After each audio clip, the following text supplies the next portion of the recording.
Good morning and welcome to our agenda meeting of the Board of Commissioners for November the 15th. Invocation today is Commissioner Bevan Foster. Pledge of Allegiance, Commissioner Antonio Williams. You will have a motion to approve the minutes of November the 1st. Any adjustment to the agenda? One adjustment, sir. Under unfinished business, a motion to award a grant writing services contract to TJD Consulting as recommended by Noel Woods, the purchasing manager. I'd like to add on to that with appropriate budget amendment. And that's the only change. Okay. Any other adjustments? Are we going to have closed session? Yes, sir. So we will have a closed. Okay. Very short. Mr. Chairman, I'd like to ask Chip a question about the grant writer. What set them apart from the other ones that y'all interviewed and everything? Well, we only had 3 applicants. We interviewed all of them, but their knowledge in the existing grants that we already had in place, they seem to have done a lot of homework. They seem to have a larger staff with various interests in specific areas, in different areas that I think would help us tremendously. And just their overall general, the way they interviewed, that just came across more professional. So they got a wide range of Experience. Okay, gotcha. All right, then we'll move to special presentations. Mr. Crumpler? Motion to approve the 2022 Adoption Month proclamation. Is somebody going to be here for? Yes, sir. Okay, number 2 is a presentation by ICGH Treatment Centers. And I think they've got a presentation on opioid treatment. Number 3 is a presentation by Hope Center Ministries Faith-Based Recovery Program. That's another opioid recovery. And then we move on to appointment committee. And there will be some appointments. Under unfinished business, we have the motion to award the grant writing services contract to TJD Consulting. Excuse me. Can we go back to appointment committee? Did you say there are? Yes. Okay, thank you. Under unfinished business, motion to award the grant writing services contract to TJD Consulting as recommended by Noel Woods, purchasing manager, with appropriate budget amendment.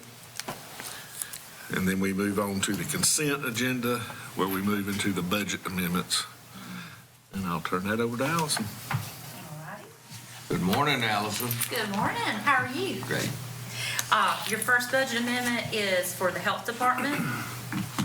They are requesting to reallocate funds totaling $72,686. They're basically reallocating a position between 2 programs, the care management for high-risk pregnancies and moving it to the care management at-risk children. The position they've had in the other program has been vacant for over a year, and they feel like it is most needed in this children's program. So no additional funds, just reallocating funds. You have a budget amendment from Soil and Water Conservation totaling $337,975. This is to anticipate funds awarded for stream debris removal. This is coming from the Department of Ag and Consumer Services. And I believe you have some attachments showing you a little bit more details about the areas and things like that they would cover. Is this removal or is this just? Same programs we've been running, snag and drag, yes, sir. Okay. You have a budget amendment from JCPC, Juvenile Crime Prevention Council, for $1,504. This is just to appropriate receipt of reimbursement from the Wayne County Structured Day Program back to the Department of Public Safety. These funds are passed through, and these were just unused funds at the end of the grant cycle, so they're just returning them back to the state. So if we don't use them, we have to give them back. We sure do. We need to use them. And they usually do a good job of keeping it at a very minimum amount, so we don't have any huge paybacks. So So your last budget amendment is for it's for Gateway Transportation, but specifically for the ROAP, which is Rural Operating Assistance Program, totaling $205,837. These are to anticipate grant funds. We receive these every year, and Gateway manages these funds according to the specifics laid out in the grant. And that's all I have for you today. Okay, moving on to number 2. There's a motion to adopt Resolution 2022-42, a resolution adopting the 44th Amendment to the Position Classification and Pay Plan for Wayne County, North Carolina. And I'll turn this over to Ginger. Good morning. We're asking for 2 title changes. One from the Jetport. We originally had an administrative assistant classified. Some changes have taken place out there. They now need a business officer instead of an administrative assistant. So we're not costing anything additional, just asking to reclassify the title so it aligns better with what the duties actually are that this person is going to be doing. The second title change is a request from the Health Department. We don't have control over any titles that come through DSS or Health. Those are managed by State Office of Human Resources. And we were notified that the Physician Extender 2 would now be titled Advanced Practice Provider. No change in class, no change in pay, just a title change that came down from the state. And that's it. Any questions? Okay. Any questions? Okay. Thank you. All right, moving on to number 3. It's a motion to establish a public hearing on Tuesday, December 20th, 2022 at 9:15 a.m.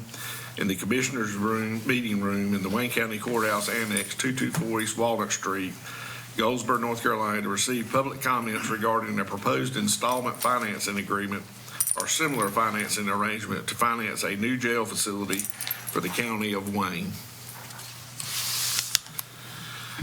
And that will be established on that public hearing, sir. Do you want us to talk about that now, Andrew? Okay, so we did receive, Andrew and I received an email first thing this morning from Davenport, our financial advisors. There was a little bit of misunderstanding regarding the detention center base bid and alternates. So the resolution as it sits right now is at a maximum of $45 million, I believe it is, with a not to exceed amount of $45 million.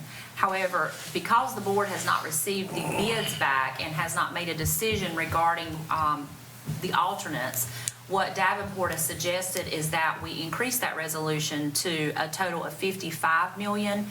That is a not to exceed amount, so that is not obligating you in any way to spend that much money. What it is doing is giving you the option, should you choose to select the base bid plus both alternates, it allows for you to have all of that included, plus any additional issuance costs from a public sale, things like that. So this would be strictly a not to exceed amount, and it would just allow us to be in a better spot as far as the choices you have once the bids come back in. So, so if the board decides to go along with that, do we have to change the wording, what we're going to submit to the newspaper, letting the public know? Because at this time, I think it's only saying 45 million. Yes, that would change too. Yes, sir. Okay. So the resolution and the advertisement would be updated to reflect that change.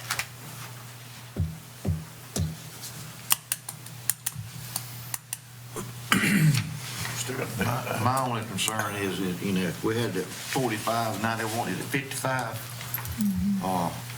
Come back later on to bite us to say, you know, well, you agreed on 55. I mean, really what I'm saying is I don't trust some of these outfits that we're working with. I mean, it's just. So this just gives you the legal ability to be able to seek that much money if you choose to do so. It's not obligating you in any way to the LGC, to the public, or anyone else. It's kind of like how when we do our reimbursement resolutions to reimburse ourselves, we always set it at a not to exceed amount so that we're more than covered for any unanticipated project costs and things like that. And typically we don't hit those maximums, but we have them just so that legally you're you're in a good spot. I have a real problem with this I do. because you're basically advertising that we're willing to borrow 55. I mean, I don't see the need. I do not see the need here.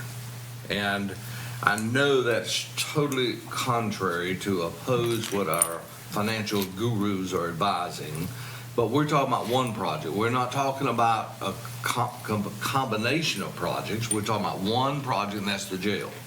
Right. And How are we gonna do the other, well, we would, on the other one, we're gonna have to do it all over again whenever those bids come in. Yes, that's correct. This is only for the one. I mean, we're not able to borrow more because are we not pledging the jail as the security? Yes. And I mean, this is a board choice. They are simply trying to put you in a good position legally so that you can do what you need to when those bids come in and so that there's no delays. I have no problem if we are going to borrow more on the front end and some of that being used basically for DSS and health. But to say that we are designating up to $55 million on a jail, I have a problem with. but you can't use the money for something else, can you? If you pledge. I don't think you can. It has to be used what it's designated for. I And think you're the not- 55 million is just, It's if just a not alternate to one, exceed. if the bids come in higher and you still want to do alternate one, if you exceed 45 million, You do then have we to go got a back problem. and do this, right. So we got to we'd go have back to do it and over this again. then. We got to bid it again, or we got to? You have to go back and have the public hearing and read. Yes, I mean, this is a procedural step in the LGC financing process. It's not in any way, committing you to $55 million, but, Andrew, I don't know if you have it, but they're just trying to put us in a good position so that we're not delayed with this financing, because they know that we're on a tight time schedule when the bids come in, not knowing where they're gonna be. This is the way we handle any debt project. We make sure we're on the high end so that we're not gonna delay the financing, because we're already on the LGC calendar and all of those things. Well, I think what it looks like is to the public, basically telling the contractors, hey, we're willing to spend up to $55 million with all of the above. I understand that that's not the way it is, but perception from the public that, And the ones bidding. that's what it looks like. I understand what we're doing to try to keep us Right. from delaying things but all that being said, we still, whatever, we got to pay whatever, so, we got to pay back what we borrow. So we can't borrow but so much money. I think we're gonna be limited. What's the pleasure of the board? Well, look, I'm the one that brought it up, but I got to trust Allison and Chip and Mr. Parker, Mr. Neal, and Ginger's guidance on things like this, because, y'all are going to tell us what you think is the best for the county, and I got a, just like everybody else, just like it's opening the door to, the bid's gonna come in at 55 million, but if y'all say that this is what we need to do, I'm gonna trust y'all, but I just, All right, then I will defer to Mr. Crumpler and Mr. Parker. Is that your advice that we agree to this? Mine is that you go up to the 55. And the reason is if you don't like the bids, you don't have to take the alternate. But if you're going to have to borrow money for this, you're going to have to borrow money for the health and DSS building, your interest rate is going to be less here than it will be when you go to borrow for the other building. So you want to borrow, if you've got to borrow, you want to borrow as much as you can at the lower interest rate. Because clearly the interest rates are going up. And Mr. Crumpler, is that your recommendation as well? It's still a competitive bidding process. They're going to be in competition against each other to win the project. I don't think it affects the overall bid at the end of the day, but it gives you the option to take addendum 1 or the additional bids that we asked for for the extra building. If you want to build it and it runs over, then we're being a mess if we don't have the extra cushion. One question. Why was it not set at 55 when we started this? Why did it come up $10 million? I mean, It was a miscommunication between us and the financial advisors on what the bid was with the alternates. And so they just realized it like, I got the email at 8 o'clock this morning when we sat down in here. So otherwise, it would have originally been set at 55 million. so miscommunication. Yes, ma'am. Okay, is there any objection to that remaining on the consent agenda? Hearing none, we're moving on.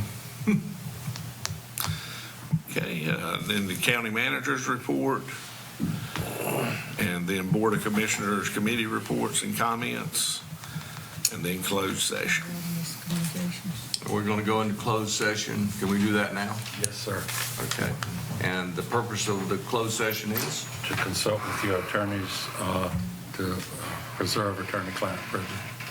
All right, do I have a motion we go into closed session? So move. All right, we got a motion to go into closed session. All those in favor signify by raising your right hand. Okay, we're in closed session.